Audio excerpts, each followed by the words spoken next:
बिस्मिल्लाहिर्रहमानिर्रहीम। अस्सलाम वालेकुम।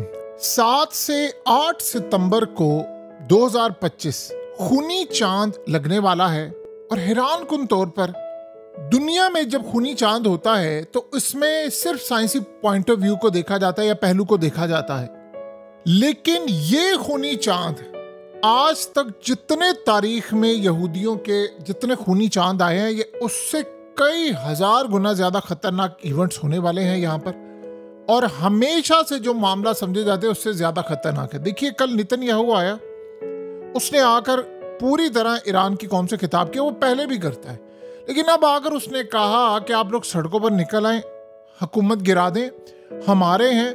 और इसके साथ साथ जब आप सबने देखा कि फॉरेन पॉलिसी ने जिस तरह बताया कि अब जो जंग आने वाली है वो इंतहाई खूनी जंग होगी ईरान और इसराइल की, कि आप पिछली सारी जंगें भूल जाएंगे। अब आप ये सोचें कि जो टाइम उन्होंने दिया है वो एग्जैक्टली वही टाइम है जो खूनी चांद के साथ मुंसलिक करता है।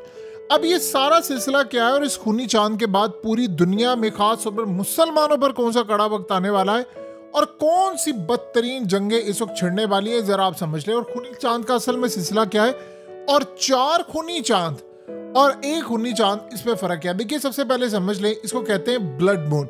ब्लड मून का मतलब ये होता है कि चांद का सुर्ख हो जाना। असल में ये तब होता है जब सूरज, जमीन और चांद बिल्कुल एक सीध में आ जाए और जमीन सूरज की रोशनी को असल में रोक देती है। तो जो जमीन का माहौल होता है वो सूरज की रोशनी को मोड़कर सिर्फ लाल रंग जो उसका होता है वो चांद तक पहुंचता है, इसीलिए चांद सुर्ख होता है, जिसको हम ब्लड मून कहते हैं। लेकिन ये तो हो गई वो साइंसी पॉइंट ऑफ व्यू से या साइंस के पॉइंट ऑफ व्यू से समझी जाने वाली चीजें कि क्या मसला है। असल में सबसे पहले समझ लें कि ये यहूदियों के लिए इंतहाई अहम क्यों है। देखिए, बाइबल में लिखा हुआ है कि होलनाक दिन से पहले सूरज तारीक हो जाएगा और चांद खून की तरह हो जाएगा। अब यहूदियों के कैलेंडर के मुताबिक ये क्यों अहम है और इसराइल के लिए ये सबसे ज्यादा अहम क्यों है। देखिए, ये 2 तरह से होता है। एक तो जब बहुत बड़ी कोई तब्दीली आनी होती है यहूदियों के त्योहारों और ख़ास दिनों के साथ आ जाए तो समझ लें कि या तो ये आसमानी पैगाम है या वार्निंग है। ये वो जो समस्या उनके हवाले से है।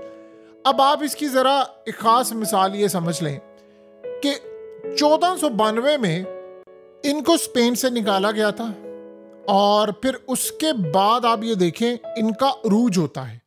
फिर उसके बाद आप सोचें कि ये 1400, असल में ये जो जिसको पीरियड को देख रहे होते हैं उसको कहते हैं टेट्रेड पीरियड, जिसमें 2 साल में 4 दफा खूनी चांद लगता है। 2 साल में 4 दफा। फिर जब इसराइल का कयाम हुआ और वॉर ऑफ इंडिपेंडेंस, जिसको ये आज़ादी की जंग बोलते हैं, इसराइल के कयाम के बाद 1949 से लेकर 1950 तक जो इसराइल ने जीती, ये तब भी 4 चांद लगे थे। फिर उसके बाद जब इन्होंने 2000 साल के बाद यरूशलेम को फतह किया, कब्जे में लिया, जिसको हम 6 डे वॉर बोलते हैं, 1967 से लेकर 1968 तक, ये तब भी 4 चांद लगे थे। अब ये जो इवेंट्स हैं ये बेसिकली 4 चांद के हवाले से, लेकिन ये जो चांद है जिस पर लोग डिस्कस नहीं करते कि जब एक खूनी चांद भी लगता है और उसके बाद जो इनके इवेंट्स हो रहे होते हैं तो ये इंतहाई अहमियत का हामिल इस वक्त सारे का सारा मामला हो जाता है।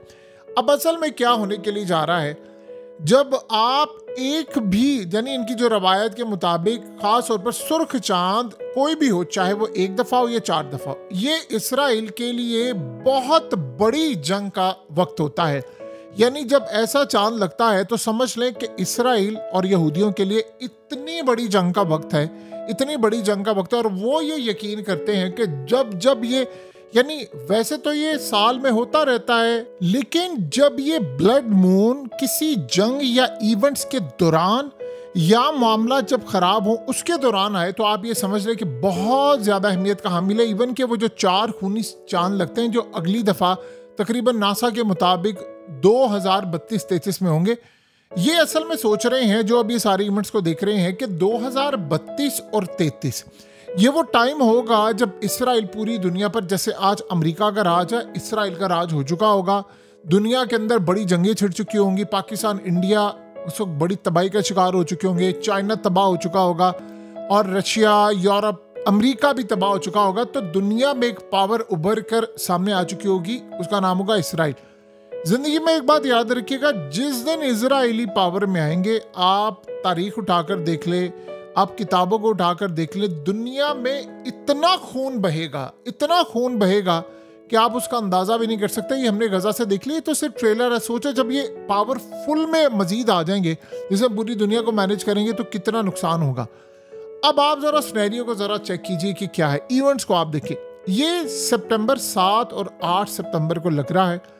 इस दौरान जो जंगों का सिलसिला है, जो इनकी खास तौर पर पेशन गोई है, प्रोफेसीज हैं कि जी इस दौरान जंग होनी है, तो जंग तो हमारे बिल्कुल सामने खड़ी है। देखिए, ईरान पर ये जंग मुसल्लत करने जा रहे हैं, शाम, लिबनान। आज आप देखें कि नेतन्याहू ने क्या कहा। उसने कहा, मैं खुदा की तरफ से एक रूहानी यानी चैप्टर के लिए आया हूं। जो फेज है ये रूहानी है, और मैं खास रूहानी अमल और काम को पूरा करने के लिए खुदा ने मुझे माबूज किया है। और उसने कहा है कि ये सारे इलाके, लैंड, ज़मीन हमने लेनी है, जिसमें उसने कह दिया है कि हमने पुरानी अपनी ज़मीन लेनी है, लिबनान की लेनी है, मिस्र की लेनी है। अब आप अंदाज़ा कर लें कि लिबनान, मिस्र की जो सरजमीन है और ये तमाम चीज़ें ये इन्होंने कैप्चर करनी है। तो ये सारे का सारा मामला जो लिबनान, मिस्र की ज़मीनों से मुतल्लिक है और बहुत सारी चीज़ों के मुतल्लिक है, इसका आप तसव्वुर भी नहीं कर सकते। सो लिहाजा अब जो सारे के सारे मामलात इस वक्त होने के लिए जा रहे हैं, वो क्लियरली इंडिकेट कर रहे हैं कि हम एक बहुत ही खतरनाक जंग की तरफ जा रहे हैं। बहुत खतरनाक जंग, जिसमें ये याद रखिएगा, अगर हम ये समझ रहे हैं कि खाली ये ईरान तक है, नहीं, ये तमाम मुस्लिम ममालिक को लपेट में लेने लगी है। बहुत सारे ममालिक को आप देखेंगे वन बाय वन दुनिया के अंदर अब जंगे, तबाही, जल्जले, आसमान से, यानी आप कुछ भी कह लें, मौसम की खराबी जानबूझकर करें या कुछ भी करें, ये सारे इवेंट्स अब इस खूनी चांद के साथ लिंक्ड हैं। आम रूटीन में दुनिया में कोई भी खूनी चांद हो, उसकी अहमियत उतनी ज्यादा नहीं है जितनी इस वक्त एक सिंगल खूनी चांद की अहमियत है, क्योंकि इसको वो लिंक कर रहे हैं दुनिया की तीसरी और आखिरी जंग के लिए। और इसराइल में याद रखिएगा, अब अनकरीब आज नेतन्याहू ने क्या कहा। उसने कहा, मैं लास्ट मौका दे रहा हूं फलस्तीनियों को, आप वॉलंटियरली गजा छोड़कर चले जाएं। ये लास्ट मौका है मेरी जानिब से, यानी आप लोग यहाँ से गजा छोड़कर चले जाएं। मैं आपको कुछ नहीं कहूँगा, आप ये इलाके छोड़ दें, ये हमारा है। अगर नहीं जाएंगे तो मैं मार कर आपको, उसने जाहिर सी बात इंडिकेट कर दिया है कि वो भेजेगा, और वो करने के लिए जा रहा है। आज आप बताइए कि क्या मिस्र इसके बाद बचेगा, उर्दन बचेगा, शाम बचेगा? शाम के तो आप समझ लें कि 100 टुकड़े भी हो जाएंगे, तो शाम कुछ नहीं कर पाएगा। जुलानी और ये वो, वहां तो कुछ भी नहीं हो पाएगा। अब ये सूरत हाल सामने आ रही है कि जुलानी अब कोशिश ये कर रहा है कि किसी तरह वो रशिया को इंगेज कर ले, हालांकि उनके ताल्लुकात ख़राब है, क्योंकि अब उनको लग रहा है कि हालात हमारे ख़राब हैं।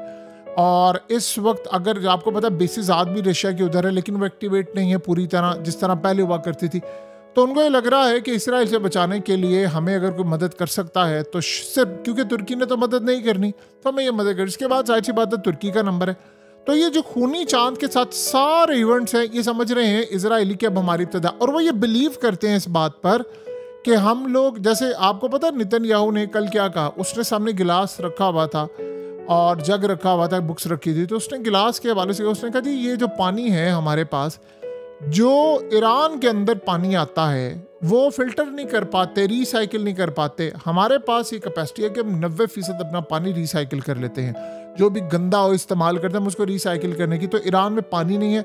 हम जैसे ही यहाँ पर घुसेंगे और जब जाएंगे तो ईरान के अंदर जब ये हुकूमत हम ख़त्म कर देंगे, यानी वो इस तरह कह रहा है कि जब हम ये ख़त्म कर देंगे तो उसके बाद फिर हम इनको अपने इंजीनियर्स देंगे और रिसाइकलिंग का अमल शुरू करेंगे। इस तरह की सूरत हाल है। आप अंदाज़ा करें कि दुनिया के अंदर अब मामलात किस लेवल पर चल रहे हैं कि इतना कत्लेआम अगर किसी और कंट्री ने किया होता तो वो सफ़ा इसी से मिटा दी जाते, लेकिन सारे खामोश हैं, सब टोटली खामोश।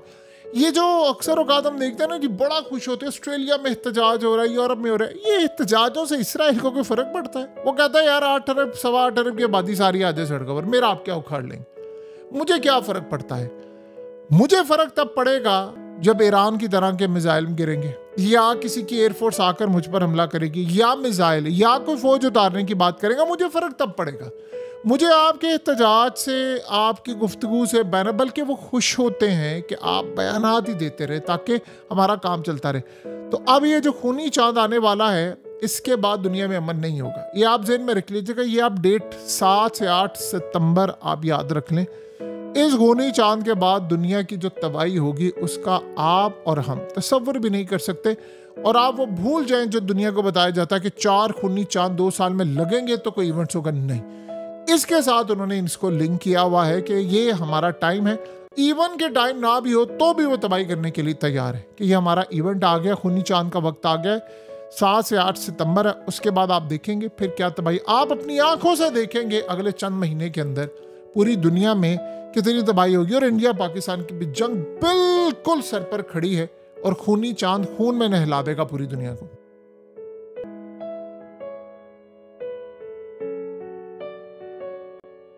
हकीकत टीवी को सब्सक्राइब करना मत भूलें, वीडियो को लाइक करें, शेयर करें और कमेंट सेक्शन में अपनी राय का इजहार जरूर करें।